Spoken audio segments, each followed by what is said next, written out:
নমস্কার, আমার নাম জ্যোতির্ময়। আমার পরিবারে আপনাদের সবাইকে স্বাগত জানাই। উপস্থিত হলাম আমাদের বাড়ির ছাদে আমার কাছেদের সমাহার নিয়ে। আনন্দে থাকার উপায় বলতে এই গাছপালাদের সাথেও আমি অনেকটা সময় কাটিয়ে থাকি। নার্সারি থেকে 3-4টে মতন গাছ এনেছি। এই যে গন্ধরাজ লেবুর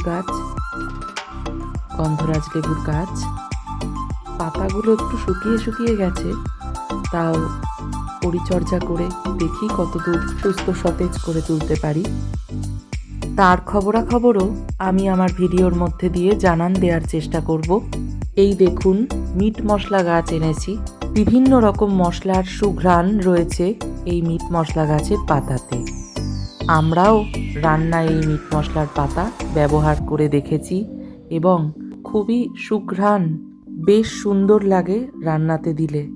আমার কাছে বড় মাটির টব ছিল না, তাই আপাতত আমি কলকাতা পাতিলেবু এই গাছটা মাটির হাঁড়িতেই রোপণ করেছি। কিভাবে রোপণ করেছি তার পদ্ধতি দেখুন। এখানে আমি গোবর নিয়েছি, গোবরের সাথে কিছুটা মাটি নিয়ে নিয়েছি।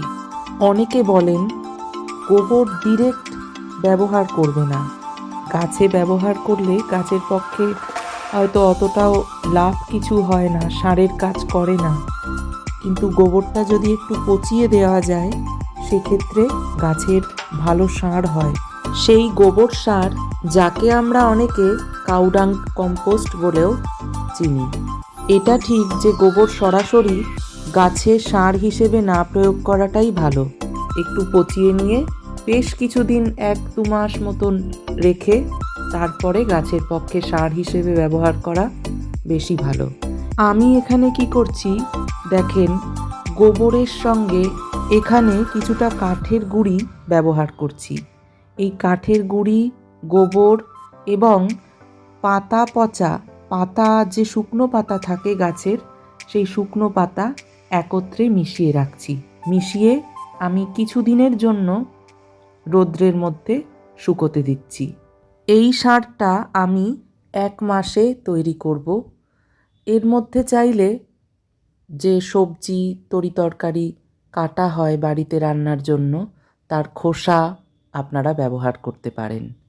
তাতে করেও ভালো সার, কোনো রকম ক্ষতিকারক রাসায়নিক জিনিসপত্র ছাড়াই জৈব উপাদান দিয়ে ঘরে বসেই প্রস্তুত করতে পারবেন আপনারা।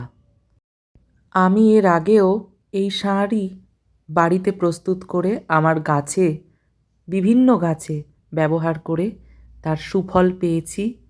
তার জন্য প্রত্যেকবারই আমি যখন গাছ লাগাই তখন মাঝে মধ্যে জৈব উপাদান দিয়ে এই সারগুলো প্রস্তুত করে আমার গাছের অনেক সুফল পাই। আমি এখানে বেশিরভাগ অশ্বত্থ গাছের পাতা ব্যবহার করছি শুকনো পাতা ব্যবহারের জন্য। আচ্ছা, এইটাও আমি বলে রাখি আপনাদেরকে, এই অশ্বত্থ গাছেরও কিন্তু বহু গুণাগুণ রয়েছে সার তৈরির ক্ষেত্রে। যে কোনো গাছের সার তৈরির ক্ষেত্রে এই অশ্বত্থ গাছের পাতা, ফল, মূল, মাটি প্রভৃতির এত গুণাগুণ রয়েছে।